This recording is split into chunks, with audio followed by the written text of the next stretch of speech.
un livre de témoignages à ma façon.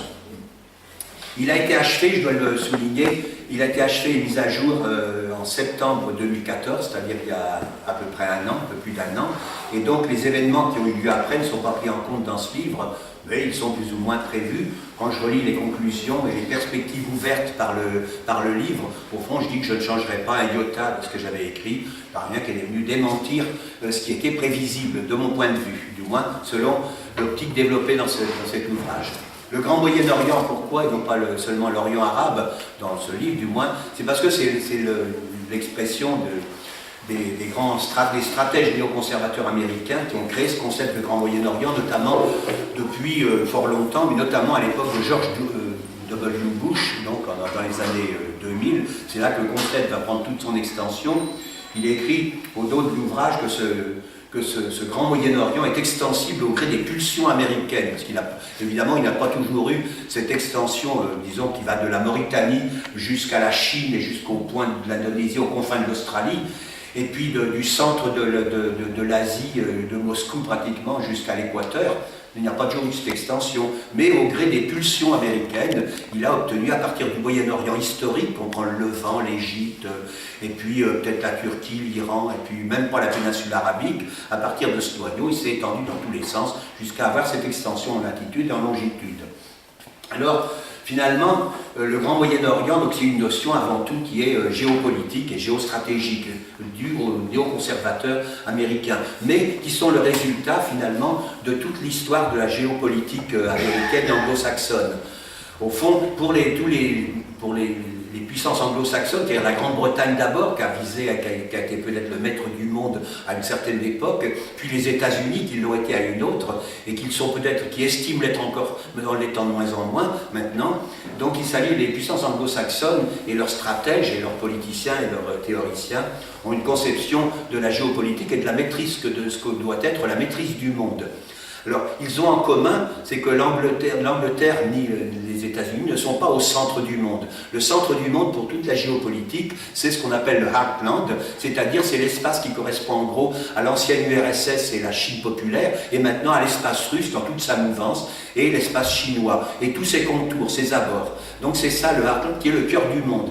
Et pour les géostratèges, les géopoliticiens, c'est ça ce qui fait au fond l'essentiel du monde.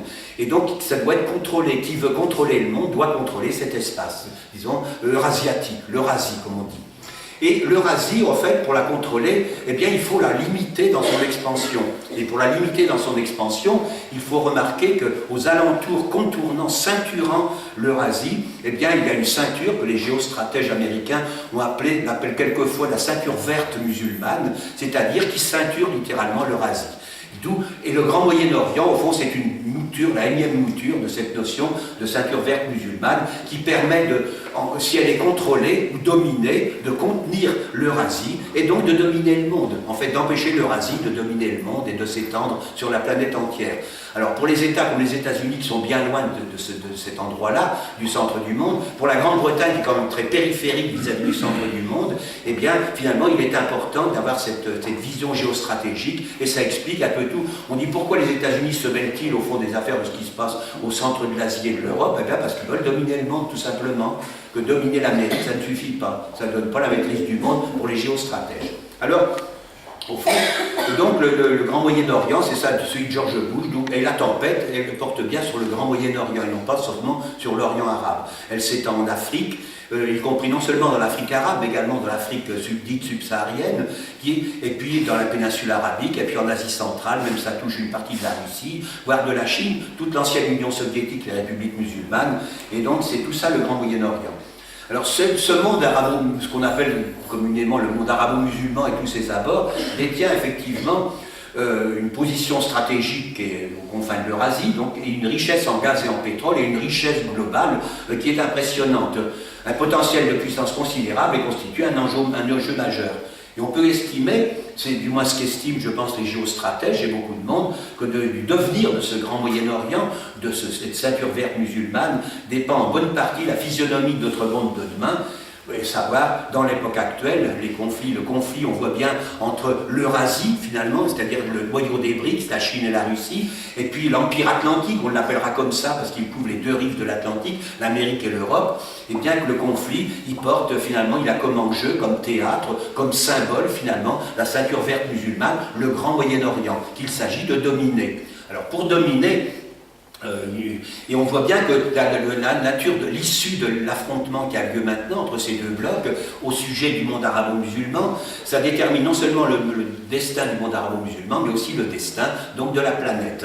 Alors, en réalité, pourquoi ceux qui veulent interdire toute compréhension des faits, il y en a beaucoup de gens qui veulent interdire toute compréhension des faits, eh bien ils s'appliquent, comme je dis toujours, à saucissonner les problèmes, c'est-à-dire à ne voir que des crises isolées. Il y a la crise de Libye, il y a la crise du Mali, la crise de Côte d'Ivoire, la guerre d'Irak, la guerre d'Afghanistan, il y a la guerre de Syrie maintenant, il y a la guerre du Yémen, et puis après, paf, il y a des clignotants qui s'allument comme ça, mais au fond, sans mettre jamais de lien entre tout ça. Sinon, une espèce de lien, on ne sait pas trop, mais c'est pas un lien logique, on ne voit pas très bien pourquoi. Et pourquoi il y aurait, et quand on dit c'est l'Amérique et l'Empire Atlantique et l'Empire américain qui est derrière tout ça, on dit mais pourquoi diable s'intéresse-t-il à ça? Je l'ai entendu même d'Américains de bonne foi dire mais on ne comprend pas très bien pourquoi moi je m'en fiche de ce qui se passe au Yémen, de ce qui se passe en Syrie, c'est pas mon problème de dominer ces régions du monde. Ben, je dis oui, vous pas, mais vos dirigeants si, c'est parce que justement ce sont des stratèges et eux veulent dominer le monde. C'est peut-être farfelu, mais c'est pas si farfelu que ça, c'est une pulsion profonde de tous les dirigeants, notamment ceux des grandes puissances, et notamment ceux de l'Occident, qui a été habitué quand même, depuis 4 ou 5 siècles, à dominer la planète à partir de, je dirais, de la découverte de l'Amérique et du phénomène ensuite de colonisation.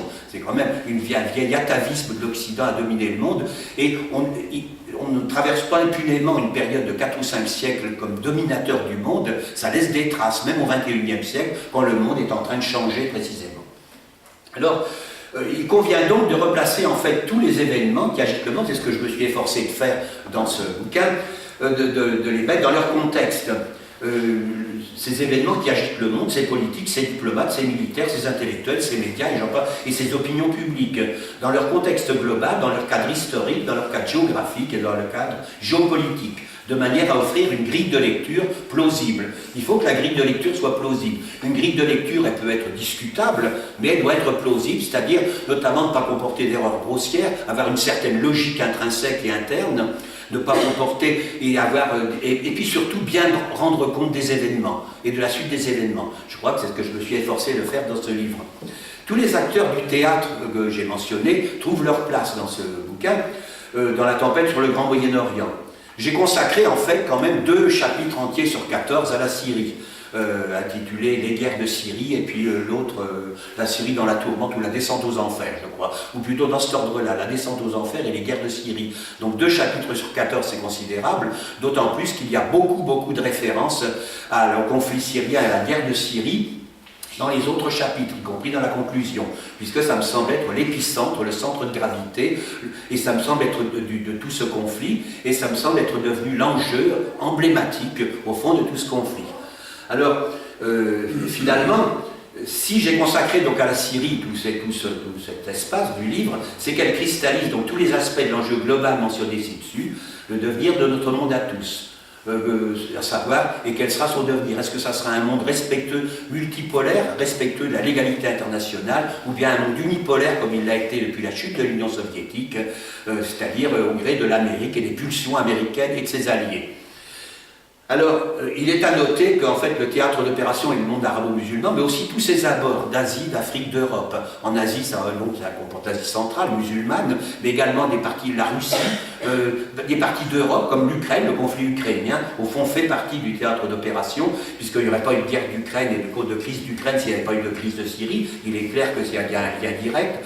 Il intéresse les abords africains. Des crises comme le Mali ne sont pas des crises séparées, comme on feint de le croire ici, dans une vision coloniale des affaires, c'est-à-dire qu'il y a l'Afrique subsaharienne, l'Afrique arabe et puis le Moyen-Orient, et tout ça, ce sont des problèmes séparés, et qu'au fond le précaré français, ou l'ex-précaré français, ne doit intéresser personne, que c'est des problèmes bien spécifique et qu'il y a la France qui peut savoir, d'où il n'y a que la France qui peut intervenir. C'est pas comme ça, il y a bien évidemment une liaison, il n'y a pas de frontière entre les pays arabes d'Afrique du Nord et puis les pays d'Afrique subsaharienne. Le Sahara n'est pas une barrière, c'est une zone de contact au contraire, et avec un mélange de population, c'est là où le monde arabe finalement se fond dans le monde africain subsaharien, et qui est un monde qui est souvent musulman, où on voit d'islamisation, et donc finalement il y a bien une unité. Et quant à la péninsule arabique, bien évidemment elle en fait partie, puisqu'elle est à l'épice, elle est aussi le centre de tout le financement, de la mobilisation, de l'appui qui est donné à l'Occident de cette entreprise de déconstruction.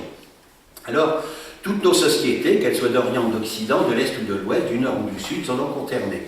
Et beaucoup de dirigeants ne s'en rendent pas compte, ou plutôt, je crois qu'ils font semblant de ne pas s'en rendre compte, ou bien qu'ils ne veulent pas s'en rendre compte, ce qui revient un peu au même. Alors, nous vivons actuellement un épisode crucial, je pense, qui l'engage, c'est-à-dire c'est les printemps arabes et la fin des printemps, enfin pas la fin des printemps arabes, c'est au bout de presque 5 ans de printemps arabe, de révolution arabe, comme on dit, mais je mets les guillemets, et beaucoup de guillemets, même 2, 4, 5, 6 paires, autant que vous voulez. C'est un épisode crucial. Il engage bien sûr ce qui se passe en Syrie actuellement, et dans les environs, engage bien sûr le destin de la Syrie, et puis de l'Irak et du Yémen, mais il engage le destin des Arabes, bien évidemment, dans leur ensemble, engage l'avenir des musulmans, dans leur ensemble aussi, mais également, j'en suis convaincu, donc l'avenir du monde. Alors, en réalité, l'ordre qui existe actuellement est mis en question, on a dit, par cet affrontement entre les BRICS, donc le Brésil, donc la Russie, la Chine, l'Inde, le Brésil et l'Afrique du Sud, et puis le monde atlantique, et donc autour d'un enjeu, le monde arabo-musulman. Alors, je crois que toute cette, finalement, il y a bien sûr une vision politique, mais il ne faudrait pas croire que les pays arabo-musulmans sont seulement un instrument, une espèce de marionnette aux mains des Occidentaux. Ils ont, évidemment, l'entreprise occidentale de déstabilisation du monde arabo-musulman n'existerait pas, ou n'aurait jamais pris une telle ampleur si elle ne trouvait pas beaucoup de complices et beaucoup d'alliés objectifs ou de facto, des alliés objectifs. Alors, je crois que, finalement, derrière tout ça, il y a un plan stratégique de déstabilisation.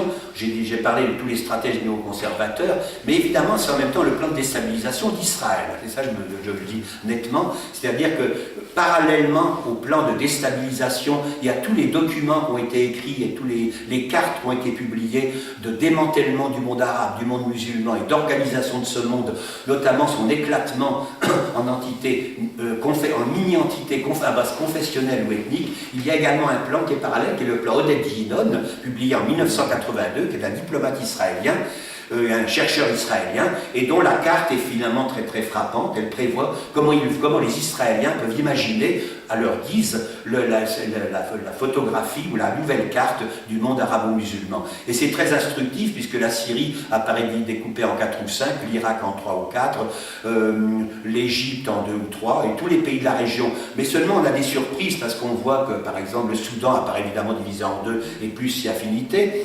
Et on voit qu'il y a déjà la Libye, on voit que tout ceci a été réalisé en partie.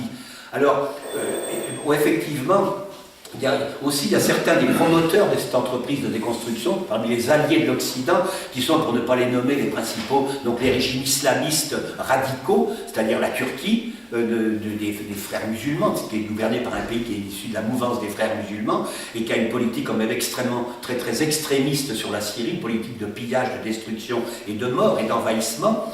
Et puis il y a l'Arabie Saoudite, bien évidemment, le wahhabisme, il y a le Qatar, le wahhabisme aussi, ces deux monarchies wahhabites qui se disputent finalement le wahhabisme comme des chiffonniers à un bout de tapis, mais néanmoins, quand même, elles sont bien issues de la même école. Et puis tous les autres pays, les pétromonarchies, les monarchies globalement, qui ont pris possession du monde arabe. Alors, je crois que dans toute cette...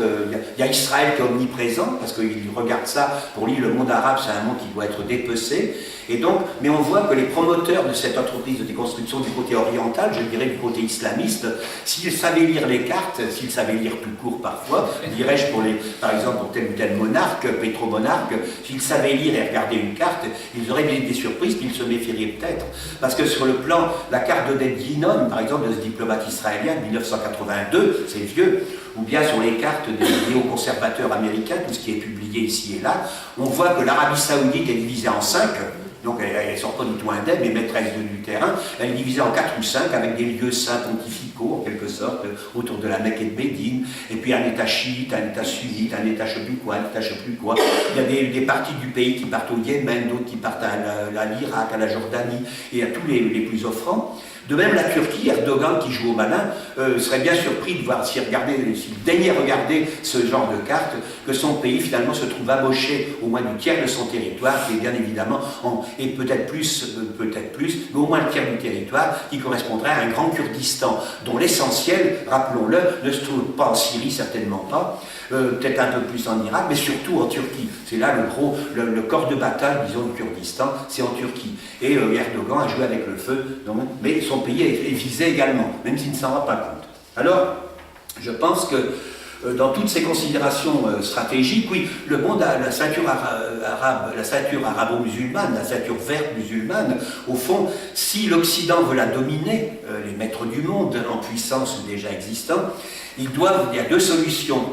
Ou bien il s'agit dans cette ceinture verte qui est immense et très peuplée, eh bien, il comporte, je ne sais pas combien, il y a 1,750 milliard de musulmans en 2015, il y a 380 millions d'Arabes, voire plus, donc d'habitants des pays arabes, donc ça fait beaucoup de monde.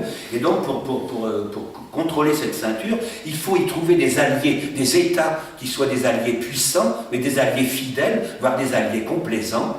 Ça a été le cas, par exemple, au cœur du Grand Moyen-Orient, ça a été le cas de la Turquie, qui entre à l'OTAN, qui n'est plus l'Empire ottoman, du moins dans les années de l'après-guerre, et qui rentre à l'OTAN dès la création de l'OTAN, qui va être un allié fidèle jusqu'à maintenant des États-Unis, malgré le blablabla qu'on peut entendre. Il y aura également l'Iran, au temps du Shah, jusqu'en 1978, qui va être un allié fidèle, le gendarme des États-Unis dans la région. Il y aura l'Irak, avant Saddam Hussein, finalement, l'Irak des monarchies. Il y aura toutes les monarchies arabes, globalement, l'Égypte avant Nasser, et ainsi de suite. L'Arabie Saoudite, n'en parlons pas, depuis 1945, avec le pacte du Quincy, disons, c'est devenu un allié très très fidèle, donc, dont les États-Unis essaient peut-être de se dégager de l'emprise, mais enfin qui est un allié. Et ne parlons pas encore d'un autre allié fidèle et une base indéfectible, qui est Israël depuis 1948.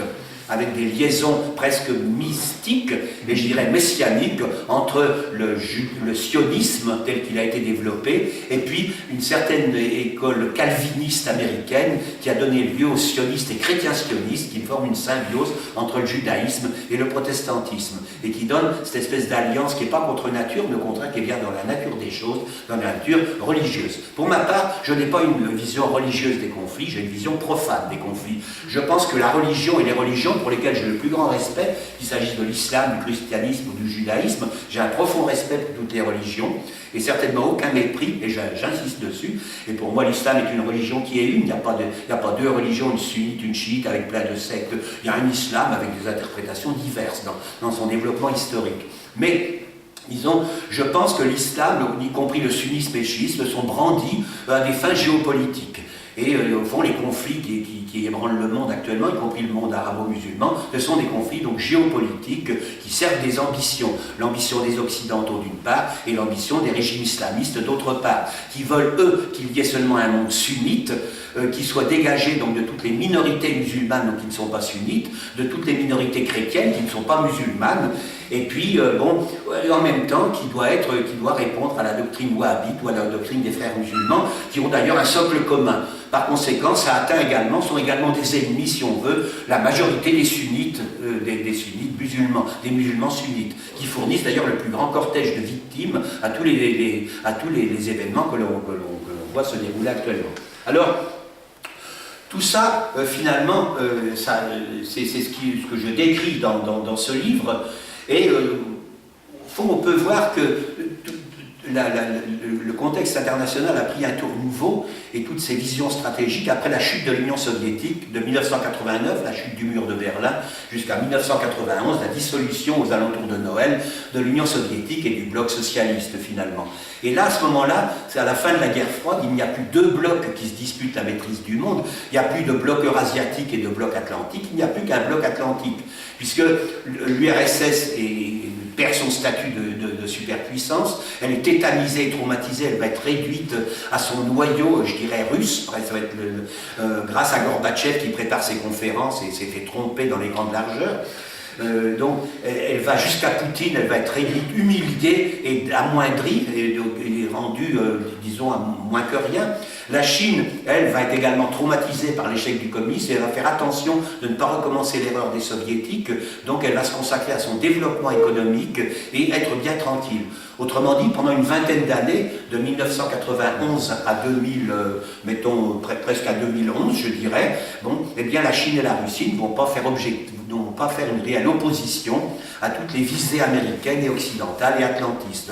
Elles voteront toutes les résolutions du Conseil de sécurité et essaieront de se joindre ou de passer inaperçues face à la communauté internationale, cette notion qui naît en 1991. La communauté internationale, c'est 3 ou 4 États, c'est les États-Unis et leurs alliés, et qui s'assimilent à la communauté internationale. Et seul contre ça. Le reste, au fond, ce sont des espèces de banlieues sauvages, peuplées d'États voyous. Ça va être un concept qui va être créé par les stratèges américains. Et puis entre les banlieues sauvages et le centre riche et civilisé de l'Occident, eh bien, il y a une espèce de zone grise, de non-dit, une espèce de zone, comme la zone des fortifications jadis à Paris, qui était une zone peu recommandable, où s'ébattaient des tas de gens un peu louches. Et bien là, vont s'ébattre, ça va être tout l'ex-espace communiste, la Russie, la Chine, les non-alignés, au fond, des anciens pays colonisés, tout ça, quand ils n'adhèrent pas, ils ne sont pas vraiment considérés comme des États voyous, mais peu s'en faut. Et s'ils, au fond, ils n'acceptent pas vraiment de rentrer dans l'orbite de l'Occident, ils vont être plus ou moins traités, quand l'occasion se présente, comme des États voyous, comme on peut le voir de la Russie de Poutine, même la Russie restaurée est redevenue une très grande puissance. Alors, voilà. Donc cette période va durer 20 ans, marquée par, au fond, les États-Unis partent à la conquête du monde. Ils ne sentent plus leur puissance. Au début, il y a des gens qui disent non, ils ne vont pas céder à la tentation impériale, mais ils vont y céder, effectivement, et multiplier les entreprises de déstabilisation. Le Soudan va être l'une des premières victimes, même avec un régime à l'orientation islamique. L'Irak va être la première victime aussi dans les années 90, puis après il va y avoir l'Afghanistan, la Somalie, il va y avoir l'Irak bien évidemment que j'ai déjà mentionné, et puis d'autres pays. Et au fur et à mesure, il va y avoir l'ex-Yougoslavie, qui sont les abords au fond du Grand Moyen-Orient, si on veut bien dire, mais qui sont les confins de l'ex-espace russe et slave, soviétique, l'ex-Yougoslavie qui va être démantelée, ça va être le terrain d'essai de toute entreprise de déstabilisation dans toute la décennie 90.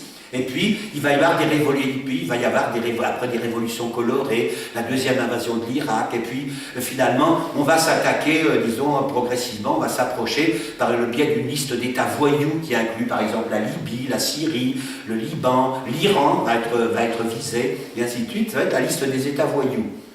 Et qui sont soutenus souvent par la méchante Russie et par la vilaine Chine, et par ses vilains alliés, les vilains BRICS. Alors donc, le paysage international va être simplifié à l'extrême. La communauté internationale, et donc les États-Unis, la France, l'Angleterre, qui sont trois membres permanents du Conseil de sécurité, puis quelques comparses, comme l'Allemagne, qui est comme un comparse de taille, l'Union européenne, disons, qui suivent, Commonwealth, il y a tout un banc et un arrière-banc de la communauté internationale qui est intéressant, le FMI, les Nations Unies, les ONG, les églises, tout ça, ça contribue à donner des clients et une espèce de ceinture de sécurité, d'accompagnement à la communauté internationale. Et qui vont s'efforcer d'attirer la Russie et la Chine, de les neutraliser, de les humilier, mais de les coincer dans leur espace de façon à ce qu'ils n'embêtent plus.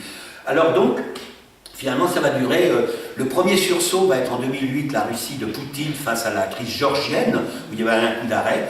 Il va y avoir les révolutions dites de couleur en Iran, il va y avoir mais aussi en Ukraine, en Géorgie. Bon, et finalement, il va y avoir un coup d'arrêt avec Poutine, quand il prend les rênes de la Russie. Et en 2011, il y aura le point les printemps arabes commencent. Les printemps arabes, ils commencent, donc tous les pays arabes, plus ou moins, ceux qui sont connus, ceux qui sont moins connus, vont être victimes d'une tentative de déstabilisation. Mais cette tentative de déstabilisation dite des révolutions arabes, à mon point de vue, n'est pas la seule entreprise de déstabilisation, mais n'est qu'un épisode, finalement, de toute cette opération. Peut-être l'épisode le plus cohérent, le plus compact, mais ça n'est qu'un épisode entre autres. Il fait suite à tout ce qui s'est passé de 1990 jusqu'à 2010. mais pendant 20 ans. Mais en 2011, c'est une continuation, et là, ça paraît un épisode compact qui est souvent présenté comme sorti du néant. Pourquoi? Puisque tous ces gens, de la Cour des pays, veulent la démocratie, les droits de l'homme, etc., etc., et que c'est ça la motivation. En réalité, de mon point de vue, il n'en est rien. Alors effectivement, il y a un terrain fertile dans beaucoup de pays arabes, je ne le conteste pas, un terrain très très fertile à toutes les revendications, notamment de démocratie, de droits de l'homme, fin de l'arbitraire, de la corruption, parfois de la répression, parfois disons de l'oppression. Je ne sais pas, c'est pas toujours aussi caricatural qu'on le décrit, mais il y a bien un fond qui va donner des troupes. Mais pour qu'un mouvement, on sait bien, comme on voit la France, il y a bien des motifs de mécontentement aussi, et beaucoup, ne serait-ce que le chômage, et puis la perte des libertés, et ainsi de suite. Mais pour lancer un mouvement, il faut que ça soit bien organisé, qu'on le veuille.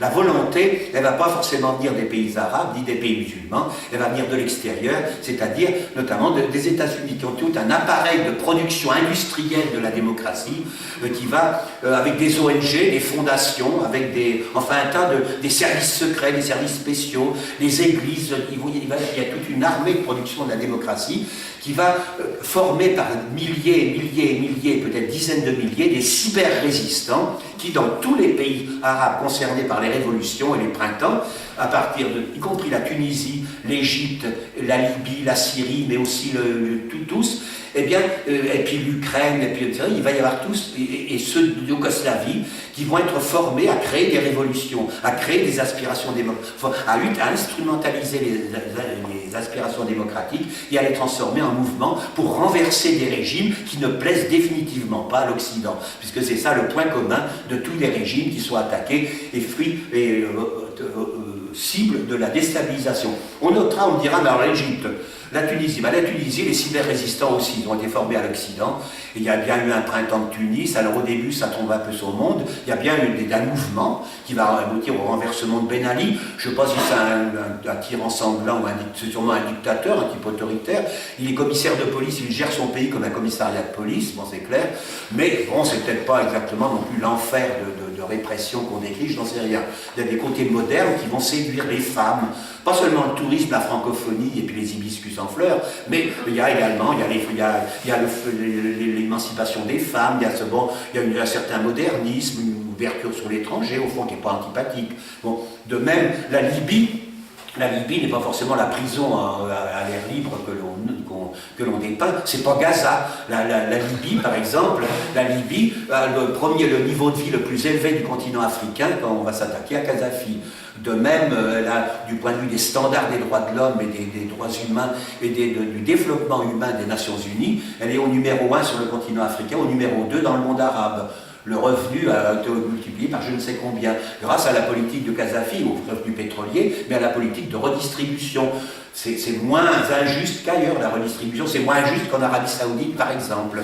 Et la Libye, pour les pays environnants, c'est pas seulement un enfer, c'est aussi un petit paradis quelquefois, où on vient faire ses courses, on vient se faire soigner, où on vient faire ceci, faire cela. Bon, maintenant, on a vu comment on va traiter la Libye en 2011, sous prétexte Kadhafi est un massacreur et un bombardeur, et donc pour l'empêcher de bombarder et de massacrer, on va se débrouiller pour obtenir une résolution du Conseil de sécurité, la résolution 1973, qui va être votée parce qu'on va convaincre la Russie et la Chine que c'est seulement pour protéger les populations contre un possible massacre, et dès que la résolution est votée, dès le lendemain, on commence à bombarder, et on s'aperçoit, la Russie et la Chine y compris, vont s'apercevoir que c'est l'OTAN qui est à l'œuvre, il n'en a jamais été question avant, et que finalement il ne s'agit pas du tout de protéger les populations, d'y amener la démocratie, parce qu'on a fait le coup déjà dans pas mal d'États, et on a bien vu le résultat, il n'y a jamais eu de démocratie ni de droit d'homme, ni en Afghanistan, ni en Irak, ni nulle part, mais que par exemple quand il s'agit de la Libye, eh bien, qu'il s'agit de renverser Kadhafi et de casser l'État libyen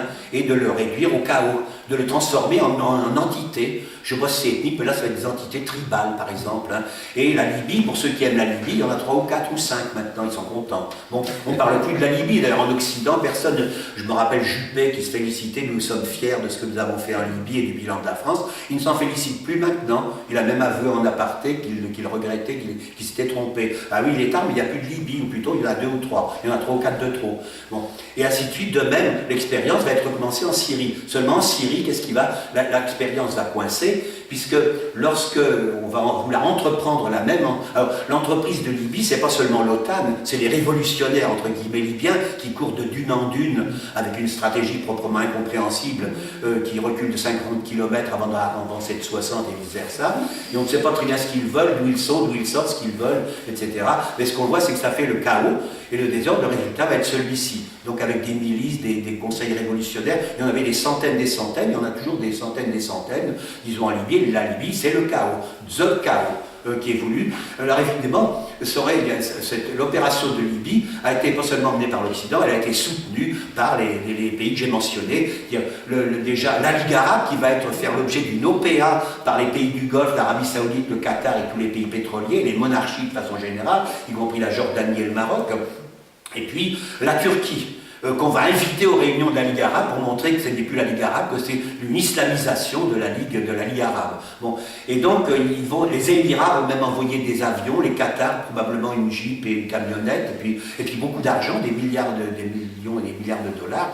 Bon, c'est des sommes fabuleuses. Puis après ils vont recommencer l'expérience en Syrie. Alors en Syrie ça ne marchera plus, il y aura un coup d'arrêt. À la première tentative de faire une résolution pour une intervention humanitaire, la Russie et la Chine, comme prévu, comme ils l'ont dit immédiatement en mars, eh bien, la Russie et la Chine vont dire non, il n'y en aura plus. Il y aura donc un double veto, il y aura 4 doubles veto russo-chinois, ce qui est une grande première, qui n'a jamais existé, cette unanimité, même au temps du communisme. Disons un double veto russo-chinois pour s'opposer aux entreprises occidentales et empêcher la chute du gouvernement et du président Bachar el-Assad. Alors, voilà. Donc l'entreprise de déstabilisation, entreprise par l'Empire atlantique, donc a eu je peux identifier les acteurs. Donc d'un côté, il y a le bloc atlantiste et puis ses alliés que j'ai déjà mentionnés, avec Israël en sous-main. De l'autre côté, et puis ces alliés locaux, moi je dirais, appelons ça les tekfiristes plutôt que les islamistes, parce que l'islamisme est un courant politique, l'islamisme extrémiste, bon, c'est déjà moins politique, c'est plus violent. Appelons ça les tekfiristes, comme ça exclut un peu, disons, tous ceux qui ne sont pas concernés. Les tekfiristes, c'est tous ceux qui considèrent que l'islam, ça n'est que leur conception de l'islam, les wahhabites, les salafistes, les frères musulmans, et qui excommunient en quelque sorte tous les autres musulmans, et à plus forte raison les non-musulmans. Bon, donc appelons les tekfiristes, donc leur soutien arabe, et la Turquie. Et puis ensuite, bon, les forces locales, évidemment, les frères musulmans, souvent, qui vont servir de fer de lance à toutes les révolutions arabes, notamment en Libye et puis ensuite en Syrie. Très vite, ils vont prendre le contrôle de l'opposition armée quand l'opposition soi-disant pacifique, au bout de 8 jours, se transforme en opposition armée, bon, avec des cyber-résistants, etc., des gens qui tirent sur la police et sur les manifestants pour faire équitable. En fait, c'est pour allumer la situation. Et donc, finalement, et au bout de ça, il y aura donc cette opération qui va se passer. Alors, les puissances occidentales, et finalement, Israël qui ne cache même pas son jeu, puisqu'il va se vanter de soigner les blessés du front El-Nosra. Alors, pourquoi une telle coalition? C'est facile, ça paraît contre nature, ça n'est pas contre nature. Parce que, finalement, du côté des takfiristes, djihadistes et des terroristes, finalement, des islamistes radicaux, finalement, il s'agit de déconstruire le monde arabe et le monde arabo-musulman, qui ne leur plaît pas. C'est un monde impie. Il y a plein de régimes nationalistes, de régimes laïques, de régimes séculiers, des régimes qui sont rebelles, et puis il y a des nations historiques, là, donc, qui ont une identité un peu pré-islamique, comme l'Égypte, par exemple, j'en cite que quelques-unes, et je ne suis pas exhaustif, la Syrie, par exemple, l'Irak, etc., et quelques autres, le Yémen, peut-être, bon, et puis d'autres dans le monde arabe. Et puis des régimes qui résistent, des régimes rebelles, puis des identités qu'il s'agit de briser. Des régimes même avec coexistence religieuse, comme la Syrie par exemple, ou voire même l'Égypte, ou le Liban, qu'il s'agit de casser cette convivialité. C'est insupportable. Et pour les tekfiristes, il faut casser tout ce bel ensemble, et puis en faire finalement une espèce de bouillie d'entités ethniques et confessionnelles, de mini-entités, et pour établir dessus un califat islamique. Donc il faut briser tout ça. C'est finalement l'objectif et le moyen stratégique utilisé par les islamistes. Pour l'Occident, c'est la même chose. Il faut détruire ce monde arabo-musulman dans la mesure où on n'y a plus de puissance amie. Donc il faut le détruire et le diviser en mini-entités ethniques et confessionnelles. Donc il y a une convergence d'intérêts, de stratégies, et finalement, il y aura une convergence de moyens entre ces deux entités, une collusion qui va apparaître au grand jour, qui existe déjà avant entre les États-Unis et tous les révolutionnaires arabes, mais qui va apparaître au grand jour en Libye, avec l'OTAN et la collusion des révolutionnaires libyens et des soutiens de la Ligue arabe, par exemple, et de la Turquie. Et puis après en Égypte, et puis après en Syrie, tout à fait, à ciel ouvert, hein, si je puis dire, puis après au Yémen, et le conflit est devenu ce que l'on sait. Alors, je vais peut-être vaguement m'arrêter de ce côté-là. Donc, finalement, en Syrie, la crise va être un peu caricaturale, mais parce qu'elle, pas caricaturale, elle va être emblématique parce qu'elle dure longtemps. L'affaire n'est pas réglée et pliée comme l'escomptent les Occidentaux et les islamistes, la Turquie, les Saoudiens, les Qataris et autres, mais la Syrie va résister. Parce que c'est une vieille nation, un État-nation en quelque sorte, qui a une tradition, bien qu'il ait été sérieusement amoché par le mandat, disons en perdant le tiers de son territoire, un tiers bien tassé, et une partie de sa population. Il a perdu le Liban, il a perdu la Palestine, il a perdu le Sandjak d'Alexandrie au profit de la Turquie, une bande de terrain au profit de la Turquie, il a perdu la Jordanie, etc. La grande Syrie, y compris du sultanat, du califat ottoman, disparaît de la Syrie moderne, avec d'autres États qu'on s'efforce d'opposer à la Syrie, de présenter comme un pays étranger. Mais donc, au début, en Syrie, il va y avoir, la Syrie d'abord est sur la liste des États voyous à partir des années 90, elle l'est encore plus à partir de 2002-2003, c'est-à-dire après les événements du 11 septembre, il s'agit de présenter la Syrie comme un État terroriste, et un État qui viole la légalité internationale en intervenant au Liban. Alors, disons, après il va y avoir le Syrian Accountability Act qui est voté par le Congrès américain en 2004-2005, quelque chose comme ça, et donc il y a une déclaration de guerre à la Syrie, et dès lors la Syrie est dans le collimateur, et on va utiliser le Liban et l'assassinat de Hariri pour la mettre sur le pilori, disons, et essayer de faire chuter Bachar el-Assad, considéré comme un jeune ophtalmo qui n'a pas de sens politique et qui n'est pas aussi fort que son papa. Manque de chance, ça ne va pas se passer comme ça, et donc en 2011, la Syrie est rattrapée par les printemps arabes, les cyber-résistants, les islamistes et l'Occident. Et avec un acharnement particulier parce qu'elle va résister. Ça ne va pas durer 3 semaines. Au bout de 4 ans et demi et presque 5 ans, eh bien la Syrie résiste toujours. Alors il est vrai qu'il y a quelque chose qui a réussi. L'entreprise de démolition et de destruction a réussi en partie. La Syrie est détruite à 60%, ses infrastructures. Sa société, il y a une personne sur 2 qui est jetée sur les rues, réfugiée, déplacée, sans abri, éclopée, blessée, j'en passe et des meilleurs, sinon morte.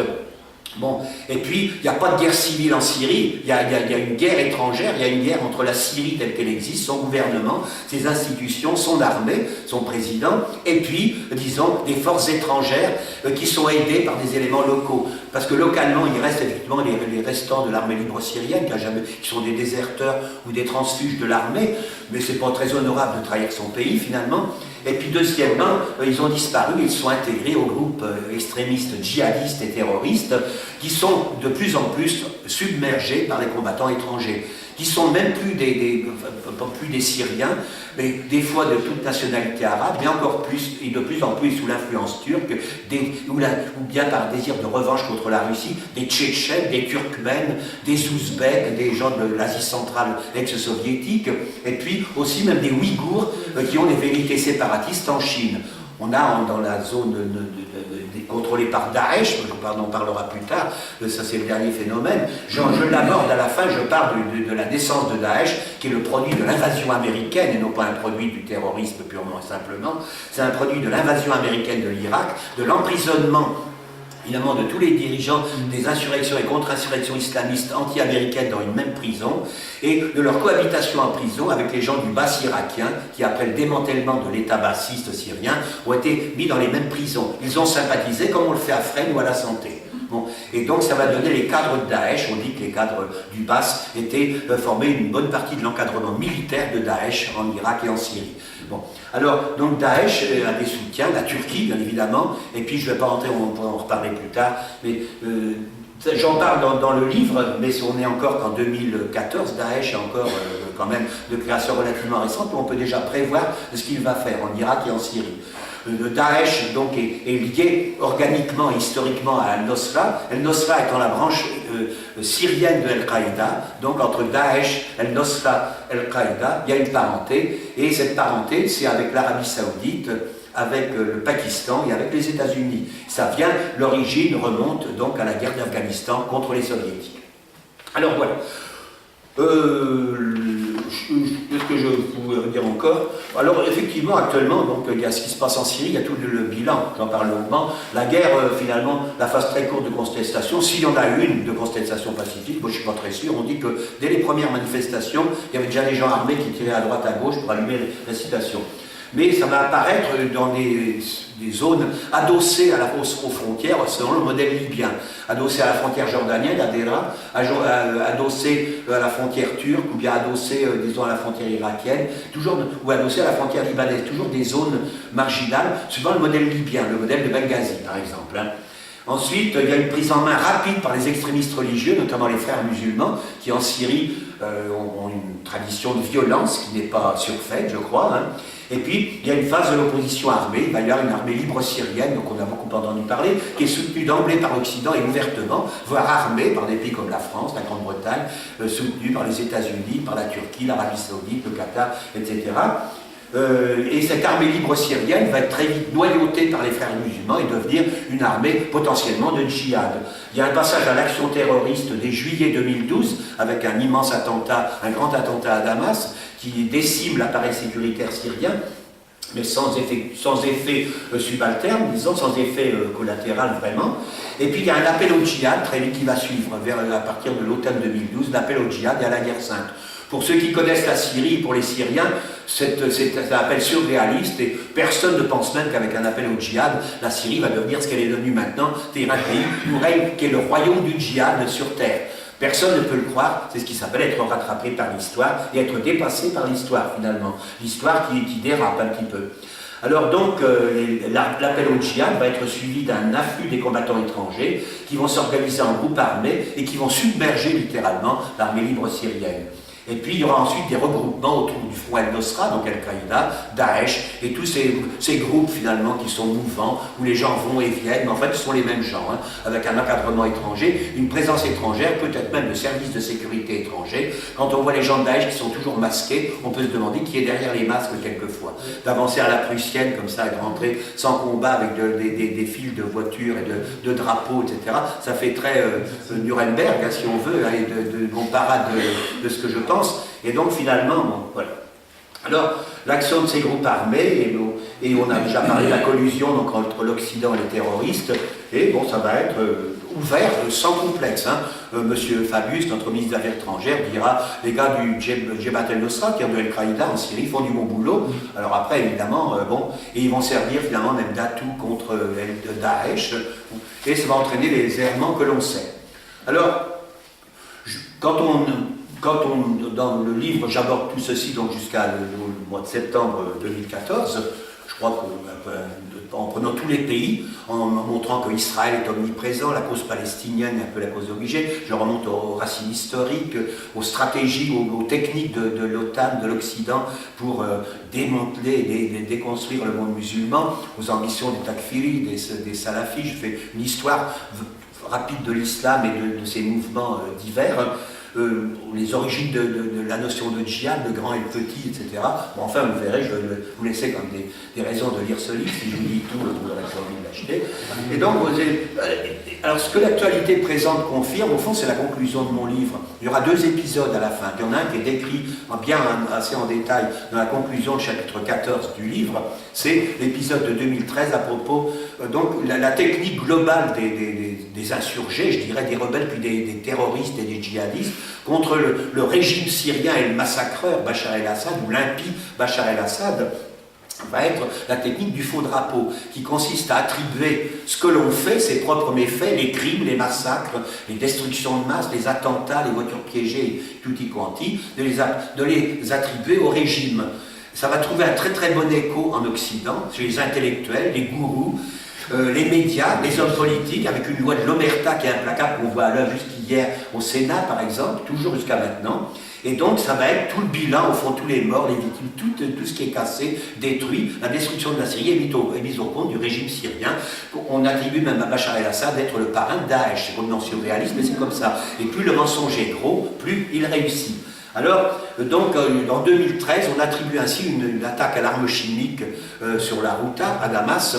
Et finalement, on l'attribue au gouvernement, bien sûr. Ceci au moment même où vient une mission des Nations Unies d'inspection sur plainte du gouvernement, pas à la demande du gouvernement syrien. C'est complètement loufoque, mais ça va prendre. Les Occidentaux vont relayer ça, et les Américains vont dire Bachar a franchi la ligne rouge, et il va y avoir des frappes punitives, parce que l'Occident s'adresse à tous ces pays voyous comme si c'était un maître fouettard qui s'adresse à des élèves chahuteurs, indisciplinés et criminels quand même, et donc sur un ton de maître fouettard, de maître de l'humanité, littéralement. Donc, au fond, sur un ton je dirais, ça fait un peu voyoucratie, comme je dis, hein. Les États voyous, c'est peut-être pas ce qu'on pense. Alors, voilà, il va y avoir, donc la tension est très très forte, la Syrie, tout le monde, beaucoup de monde, que je penserais notamment ici, mais peut-être ailleurs, pense que la Syrie va être bombardée. On n'est pas très très nombreux à croire que ça n'arrivera pas, parce qu'il y a la Russie et la Chine, etc., et parce qu'il y a l'Iran, parce qu'il y a le Hezbollah, parce qu'il y a toute une alliance, et que la Syrie n'est pas isolée, et puis que c'est pas vrai surtout, que les accusations sont du mensonge. C'est un mensonge énorme globalement, et l'arme chimiste en est un.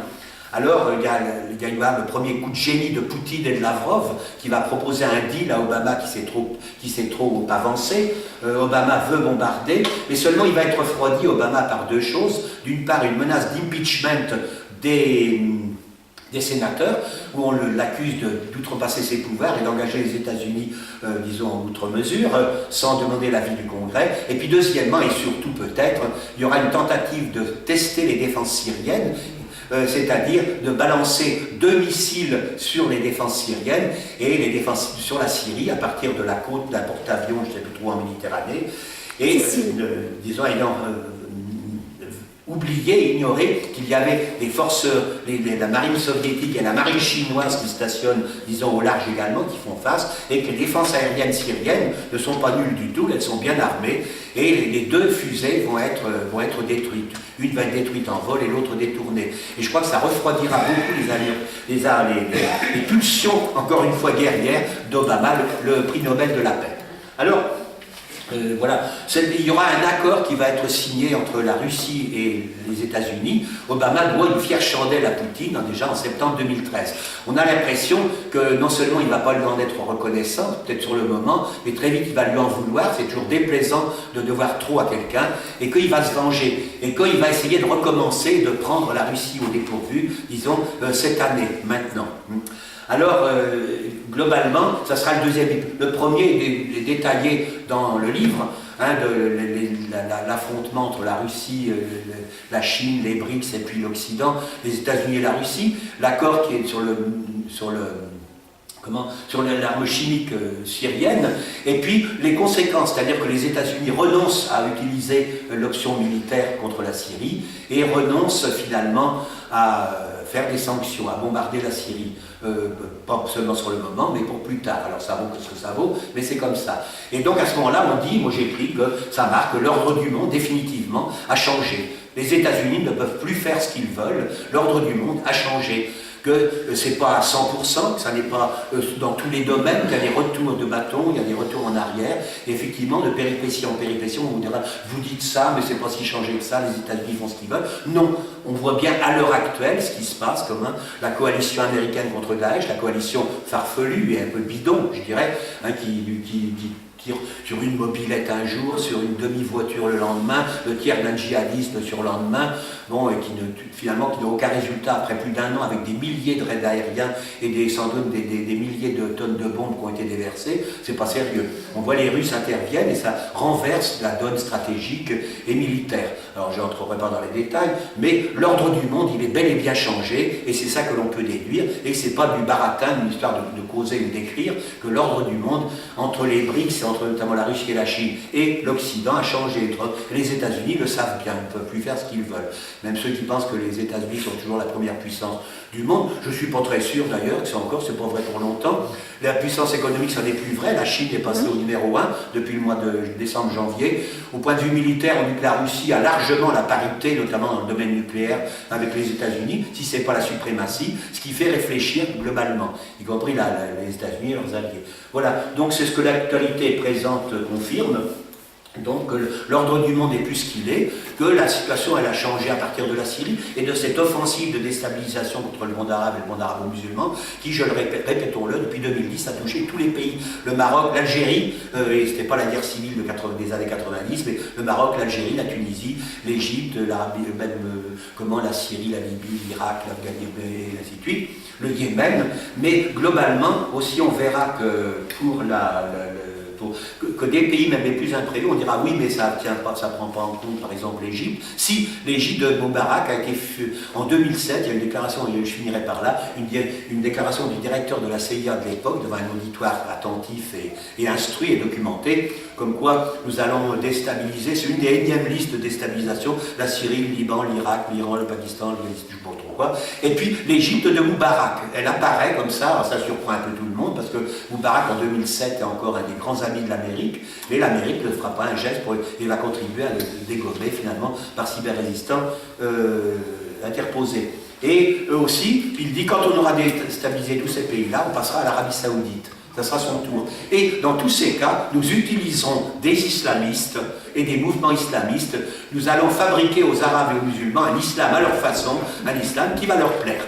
Et nous allons utiliser ça pour déstabiliser tous ces pays et ces régimes. Voilà ce qui est. Et donc, c'est tout ce que j'ai à dire. Je crois que j'étais beaucoup trop long. Merci beaucoup. Mais je pense que... Merci beaucoup. Alors, merci pour cet excellent panorama. Et c'est une parole d'un diplomate donc, qui n'est plus tenu au devoir de réserve. Très bien. Et c'est tout à fait judicieux d'être parti effectivement du Soudan, car c'est bien de là que c'est parti, en réalité. Et je pense, comme vous avez été ambassadeur au Soudan, vous allez en parler plus longuement tout à l'heure, car effectivement, c'est depuis 1956 que Israël a mis les pieds au Soudan, et pas par hasard, parce que le Soudan, c'est l'origine du Nil, et c'est parce que ça va contrôler immédiatement l'Égypte de Nasser, et ultérieurement l'Égypte qui était quand même le pôle d'opposition et le front d'opposition résolu vis-à-vis d'Israël, et c'est pas par hasard que c'est venu là. Donc la partition du Soudan en deux, qui a résulté donc en 2011, est un travail d'extrêmement longue haleine, et nous voyons là le travail du sionisme à l'œuvre, et qui effectivement qui a été mis en place depuis extrêmement longtemps. Et pour le Soudan, c'est pas encore terminé, parce qu'il y a encore l'histoire du Darfour. Le Darfour n'est pas encore terminé. Mais juste une précision, tout de même, concernant septembre 2013, lorsqu'il y a eu cette histoire effectivement de missiles anti-missiles qui était parti à partir des missiles étaient partis de Sicile, et il semble bien que c'était la défense anti-missile russe qui est intervenue pour stopper net cette espèce de volonté mais complètement délirante de la part de Hollande, qui lui était prêt à faire envoyer cette aviation française en Syrie. Il y avait le deuxième point tout de même qui me paraissait pas inintéressant, c'était le Parlement britannique. Le Parlement britannique qui avait dit non à l'invasion, aux frappes aériennes sur la Syrie. Ça, c'est quelque chose d'assez remarquable. Et donc, on voit en filigrane l'évolution qui va amener jusqu'à l'actuel Corbyn, et peut-être éventuellement, je ne sais pas, mais un point d'interrogation reste posé, parce que malgré tout, le peuple britannique, avec son Blair, là, qui était un menteur éhonté, qui a manipulé, falsifié les données, etc., pour justifier l'invasion de l'Irak, le peuple britannique, il n'en peut plus de tout ça. J'ai l'impression que là, il a exprimé quelque chose. Ouais, enfin, si vous plaît, juste deux précisions brèves. Pour l'histoire des deux missiles, parce qu'il y a différentes versions, effectivement. Certains disent la défense russe, puis d'autres la défense syrienne. En fait, je me demande si c'était pas une défense un peu mixte à l'époque, je sais pas. Oui, moi je crois, enfin, mais je sais pas, il y a plusieurs versions. Pour le Soudan, vous avez tout à fait raison, j'en ai parlé, je l'ai évoqué sur mon passage. J'ai écrit un livre qui s'appelle Le Soudan en tous ses états en 2012, où j'évoque la partition et je dis que c'est un triomphe de la diplomatie américaine. Et publié chez Cartala. Oui, chez Cartala. Alors, j'en reparle dans ce livre, que c'est que comme vous dites, l'un des premiers exemples de déstabilisation, la partition en 2011, et finalement la volonté de détruire avec l'aide d'Israël le plus grand État arabe et africain. Finalement, c'était le plus vaste et le plus riche. Et puis les confins du monde arabe, là où il y avait des points de fragilité, comme la Mauritanie, l'Irak, avec des minorités ethniques, notamment ou religieuses. La partition et la guerre interminable. Parce qu'au Sud-Soudan, la guerre est interminable. C'est terrible. Il y a eu 1 million de morts et des millions de réfugiés. On va laisser la parole peut-être à M. Brudrevski, qui étant spécialiste, donc, je rappelle, enseignant à l'INALCO et qui est spécialiste de tout ce qui est à l'est de l'Allemagne, donc de l'Europe dite centrale et orientale, va nous donner son point de vue à partir peut-être de la Russie et de cet éveil, de cet éveil de ce qui s'est passé là, parce qu'effectivement le conflit qui existe actuellement en Ukraine a partie liée, bien entendu, avec ce qui se passe dans l'Orient arabe. Hein. C'est le mode d'encerclement de la Russie et son étouffement, de toute façon, parce qu'il y a eu il y a l'Ukraine récemment, mais il y a eu la Géorgie, le Kyrgyzstan, etc., etc. Et pas seulement. Je sais pas, monsieur Renaud. Je rajouterai un peu à ce qui a été dit, mais pas trop, parce que finalement la vision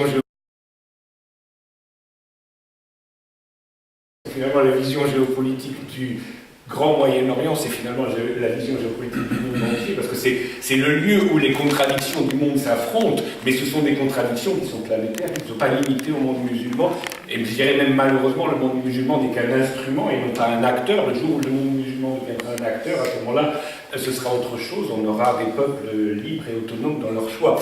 Alors justement, le lien entre les deux est évident, il faut reconnaître aux Américains une chose, et c'est les adversaires des Américains, tout au moins au niveau des mouvements politiques qui ont des lacunes, c'est que les Américains ont un avantage, c'est qu'ils disent les choses. Et qu'on n'a pas besoin d'aller les chercher dans les soupassements de la cave du Pentagone, etc. On trouve tout. Il y a un an, le rédacteur en chef de Stratfor, la revue qui est la revue officieuse de la CIA aux États-Unis, était à Moscou. Ça arrive aux gens de la CIA de voyager à Moscou. Et donc à Moscou, il a fait un discours dans lequel il a dit clairement les choses, donc quelqu'un qui est quand même lié à la CIA, il a dit « L'Ukraine, c'est notre réponse à l'action que nous n'avons pas réussi à avoir en Syrie. » C'est clair. Il le dit. On n'a pas besoin d'aller chercher des complots, c'est dit. C'est pas un complot puisque c'est public. Le problème, c'est qu'en général, on ne va pas les chercher. Et donc, on ne va pas chercher l'information qui est là, qui est là. Hein, qui, évidemment, on ne va pas nous donner ça aux 20 heures, on ne va pas nous donner ça dans Le Monde ou dans Libération, parce que ce sont des journaux qui sont faits pour nous abrutir, des médias qui sont faits pour nous abrutir, mais nous avons les moyens de chercher des choses. Stratfor, c'est le journal de la CIA, c'est quasi officiel, et c'est écrit dessus, noir sur blanc, les actions l'Euromaïdan et la réponse des États-Unis à son échec en Syrie. Voilà. Et c'est évidemment tout à fait logique parce que le Moyen-Orient, pourquoi il occupe cette place, mon prédécesseur vient de le dire, mais tout ça c'est parce qu'il y a un grand arc qui commence dans l'océan Arctique, qui passe par le Moyen-Orient et qui va jusqu'en mer de Chine. Donc vous avez évidemment le chapelet de tensions dont on est conscient au Moyen-Orient, Syrie, Irak, Libye, Yémen, et puis peut-être ailleurs, un de ces jours. Mais vous devez savoir évidemment qu'on a aussi des tensions très fortes, même si elles sont moins spectaculaires en mer de Chine, entre la Chine et les alliés des États-Unis dans cette partie du monde. Et si vous remontez au nord, vous avez la Géorgie, vous avez l'Ukraine. Peut-être que vous aurez bientôt la Biélorussie, parce que c'est aussi un État voisin, bien sûr. Le niveau de vie est trop élevé en Biélorussie, il est le double de l'Ukraine, donc ça ne pourra pas durer longtemps. Il faudra bien faire une révolution colorée là-bas aussi. Il y aura toujours un bon dictateur à trouver, vous en faites pas. Donc de toute façon, ce système-là, il existe, il faut bien être conscient de cela. Deuxième point qui me semble quand même essentiel, et là c'est très important parce que ça fait le lien entre l'Europe de l'Est au sens large du terme et le Moyen-Orient, c'est les fameuses révolutions colorées. Nous avons des documents, nous avons des livres, nous avons toutes les informations, c'est pas secret, il suffit d'aller sur les sites des grandes fondations américaines ou des fondations allemandes pour voir où ils dépensent leur argent, comment ils ont dépensé leur argent, qui a reçu l'argent, qui a reçu les stages de formation. Et là, on voit bien que le point nodal alors je ne dis pas des révolutions arabes ou en Europe de l'Est, je vais expliquer pourquoi, mais le point nodal des manipulations des mouvements populaires dans ces pays-là se fait par le biais de Belgrade et d'une association qui s'appelle Otpor et qui a pignon sur rue et qui a formé les cadres de la cyber-révolution, si je peux dire, arabe, comme ceux des révolutions colorées de Géorgie, de Kyrgyzstan, d'Ukraine. Ils ont tenté les choses aussi en Biélorussie, ça a raté. Ils ont tenté en Iran, ça a raté. Toutes les révolutions colorées ne réussissent pas toujours. En Syrie, d'ailleurs, ça a raté aussi, d'une certaine façon.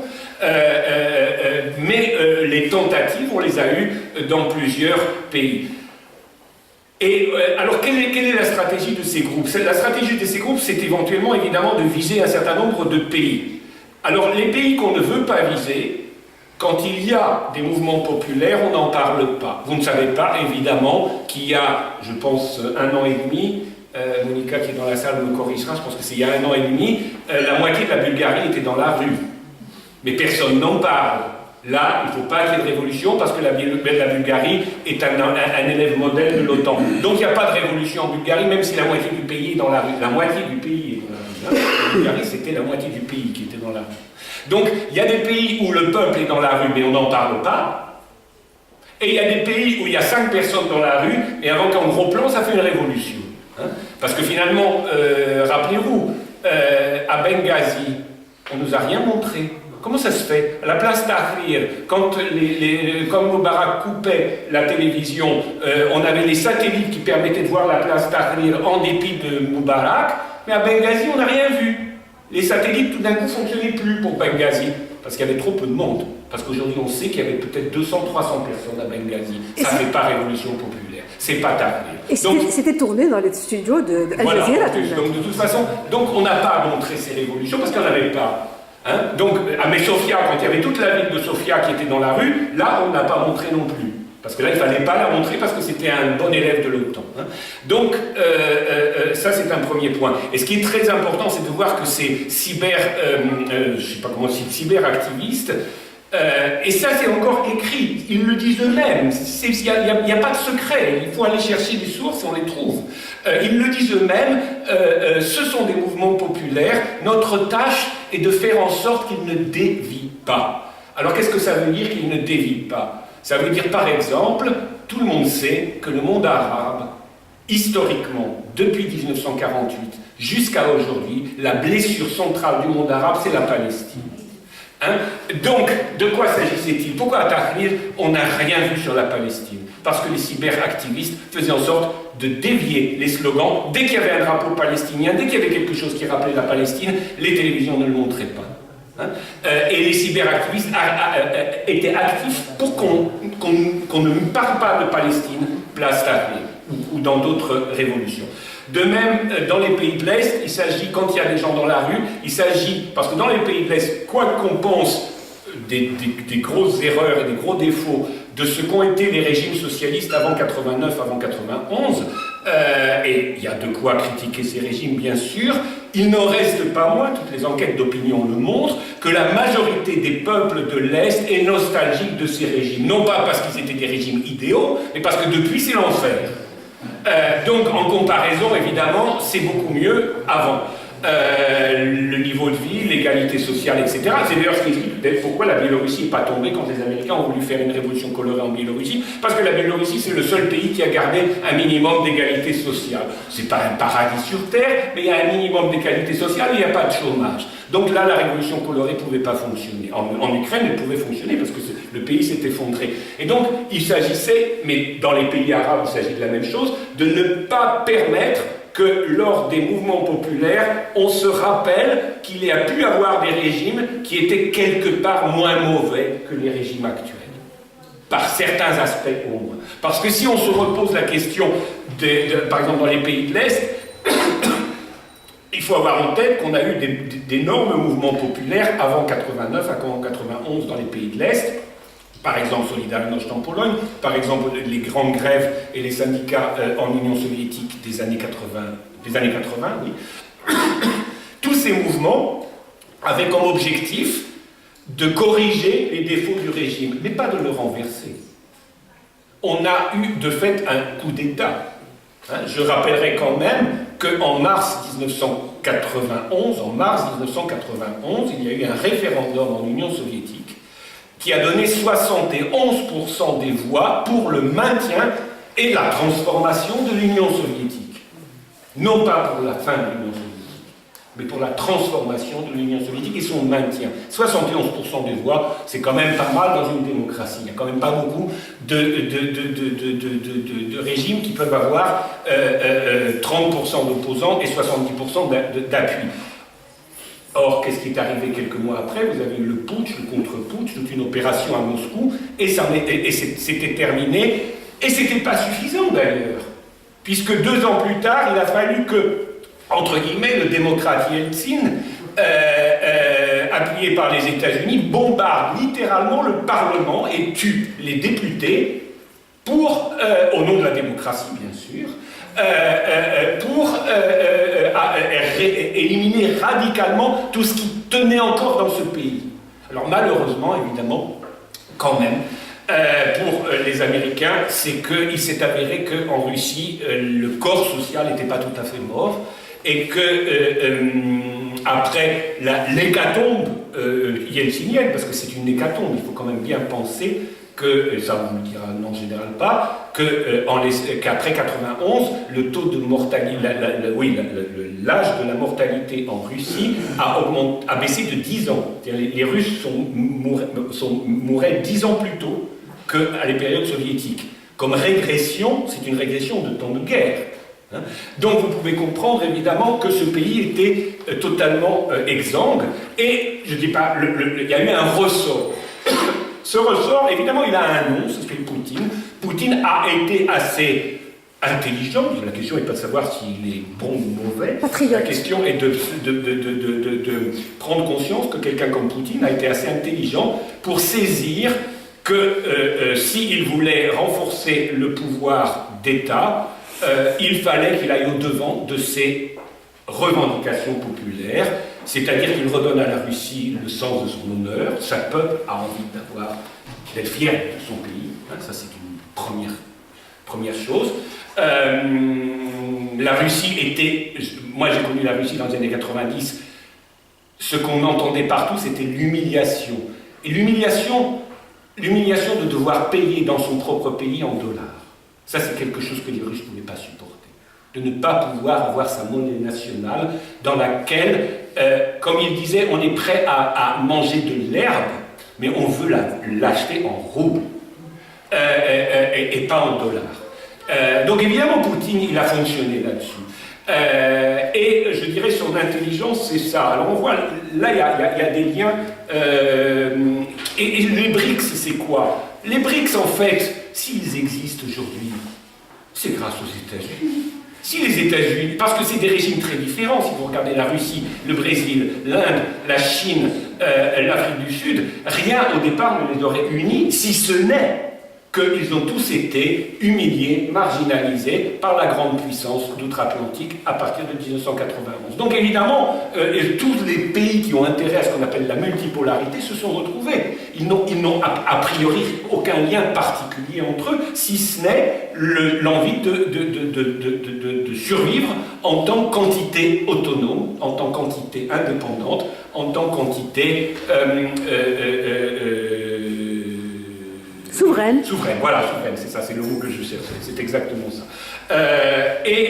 Alors, dans cette action de la Russie, sans idéaliser la Russie, mais dans cette action de la Russie, avec la Chine, parce qu'il faut toujours penser que les deux fonctionnent ensemble, j'aurais tendance à dire d'ailleurs que la Chine se met en retrait pour des raisons de développement économique, mais qu'elle se sert d'une certaine façon, avec l'accord de la Russie comme son bouclier, son glaive, selon le besoin du moment.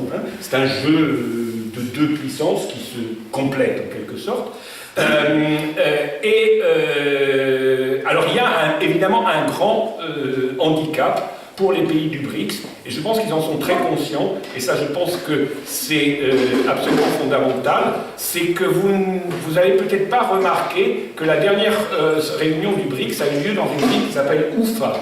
Alors Oufa, c'est la capitale d'une république russe qui s'appelle le Bashkortostan, qui est une république musulmane.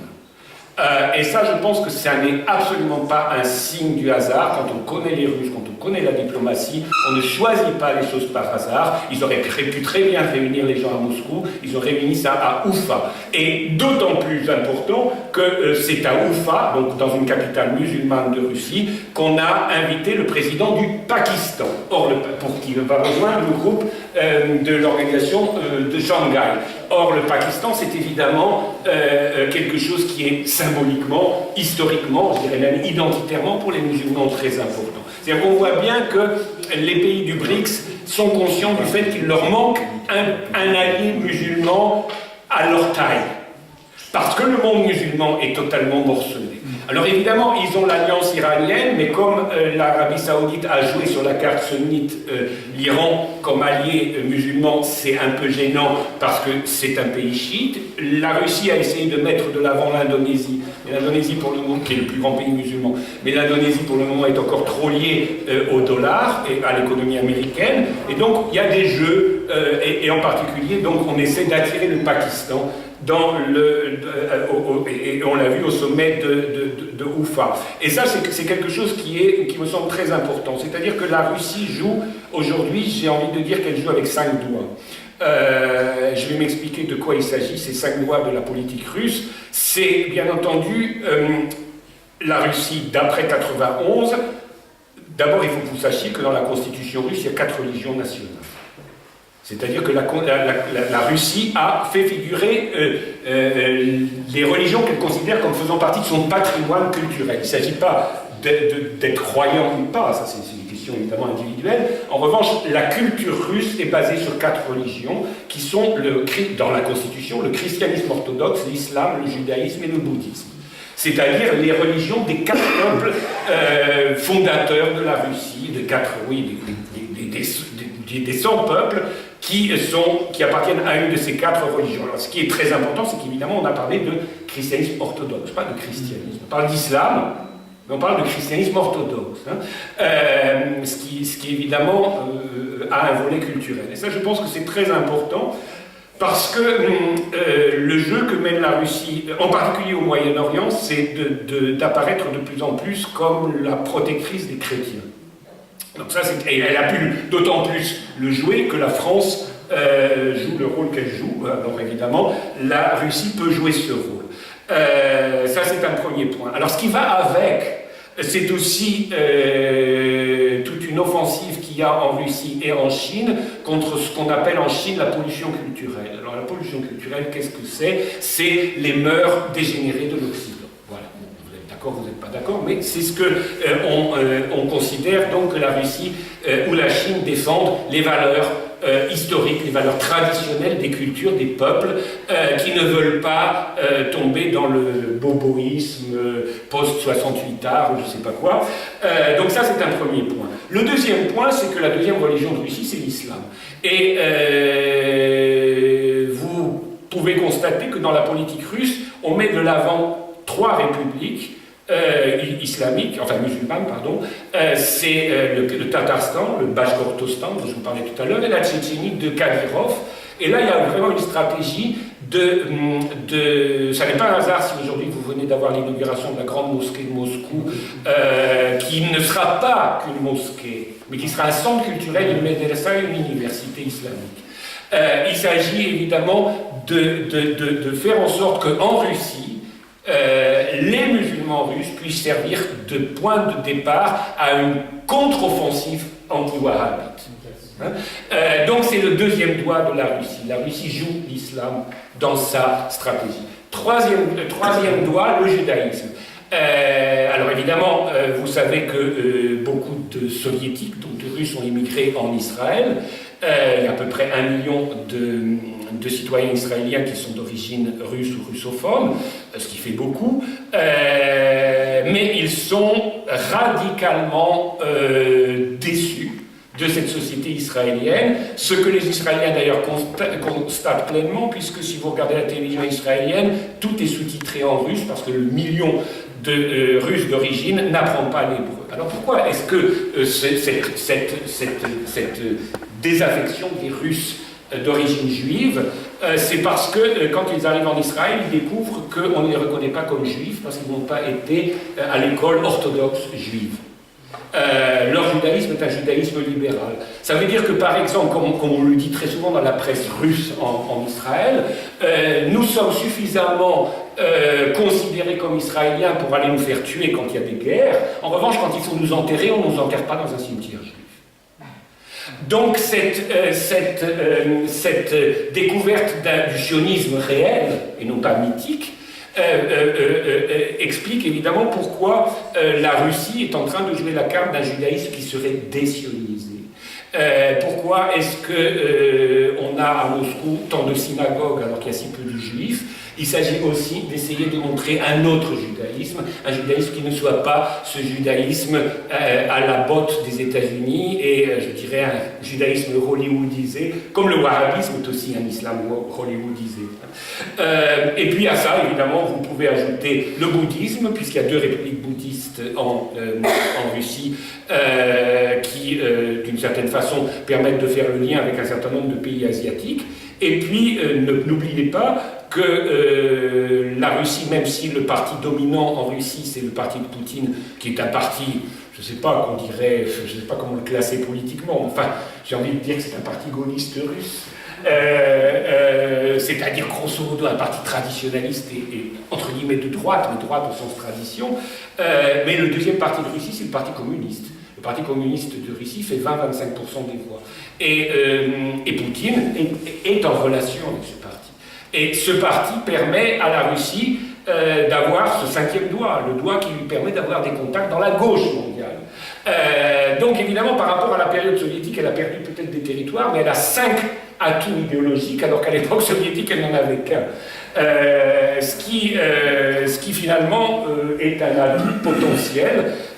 Et on voit bien que dans la façon dont Poutine traite des questions religieuses, des questions idéologiques, il ne tire pas un trait sur l'histoire du passé russe et soviétique. Il a un regard très critique sur beaucoup d'événements qui se sont passés, qui ont été très dramatiques dans l'histoire de la Russie ou de l'Union soviétique, ça c'est un premier point. Mais le deuxième point, c'est qu'il accepte cet héritage et qu'il considère que tout cet héritage, c'est-à-dire la Russie multinationale, la Russie multireligieuse, l'Union soviétique multiethnique et multinationale, fait partie du patrimoine de la culture russe. Et donc, là, à la différence du melting pot américain, qui est l'homogénéisation des cultures en ne laissant qu'un vernis national ou identitaire, comme on dit American way of life with an Islamic touch, with an Russian touch, etc. La vision russe, c'est l'authenticité des cultures qui doivent, dans une multipolarité, coopérer. L'authenticité des cultures, cela veut dire aussi le droit pour chaque région du monde et chaque peuple d'avoir ses propres systèmes politiques qui découlent de sa propre histoire. Ce qui est évidemment tout à fait contraire avec la stratégie du creuset américain. Les Américains aiment beaucoup jouer la compartimentation entre les peuples, les tribus, les religions, mais toutes doivent être vidées de leur contenu. C'est-à-dire qu'il faut toujours avoir en tête, vous avez tout à l'heure parlé de cette espèce de calvino-judaïsme, en fait il faut savoir que le néo-protestantisme cromwellien et post-cromwellien est bâti sur une chose qui est absolument fondamentale, enfin sur 2 choses qui sont fondamentales. La réhabilitation de l'usure, qui est interdite dans le christianisme. De l'usure riba en arabe. Donc ça c'est le premier point. Et le deuxième point c'est le salut individuel. Ce qui est tout à fait contraire. C'est-à-dire qu'on a le salut dans la religion néo-protestante uniquement par la foi individuelle, c'est-à-dire par le rituel. Donc c'est une religion de l'égoïsme et de l'individualisme. La grâce. La grâce est obtenue individuellement.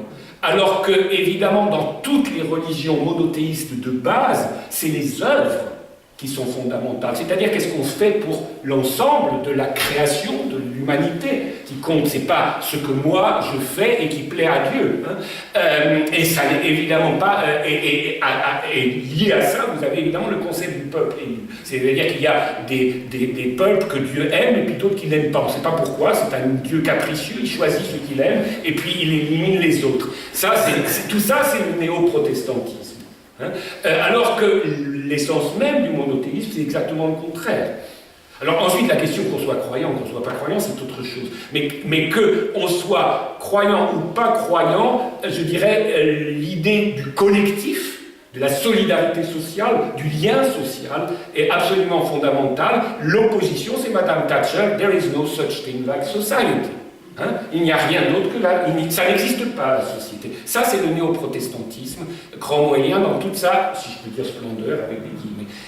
Et donc, bien entendu, objectivement, vous avez une alliance rationnelle qui doit se faire entre toutes les convictions, disons, de gauche, islamique, chrétienne, juive, non sioniste, bouddhiste, etc., etc. C'est toute la civilisation humaine s'est bâtie là-dessus. Toutes les civilisations humaines se sont bâties là-dessus. Et l'idéologie des cowboys, si je peux dire, c'est de détruire tout ça. Il ne faut pas penser que, par exemple, aujourd'hui, je terminerai là-dessus, on vous parle de Daesh qui détruit les monuments de Palmyre. Oui, c'est bien qu'on vous dise ça, mais on ne vous parle pas du musée de Bagdad de 2003. Hein, premier point. Le deuxième point, vous savez, c'est très loin de ce que je viens de dire, et ça n'est pas loin du tout. Je viens d'apprendre cette semaine qu'au Japon, qui est un des grands alliés des États-Unis, le ministre vient de décider que l'année prochaine, toutes les facultés de sciences humaines seraient fermées parce que ce sont des matières inutiles pour une société de marché. Eh bien, ça veut dire quoi, ça? C'est pas du Daesh, c'est du Daesh. Parce que détruire... C'est beaucoup arabe, c'est beaucoup arabe. Si on détruit un monument historique, on détruit un monument historique, mais si on détruit la culture et le patrimoine d'un peuple, la littérature, l'histoire, la philosophie, c'est du Daesh intellectuel. Et ça, c'est le ministre du Japon qui fait ça. Et personne n'en parle. Le Japon, quand même, l'allié premier des États-Unis, mais une des grandes puissances. Donc ça veut dire quoi? C'est une guerre contre la culture. Point. Voilà, je m'arrête. Merci beaucoup.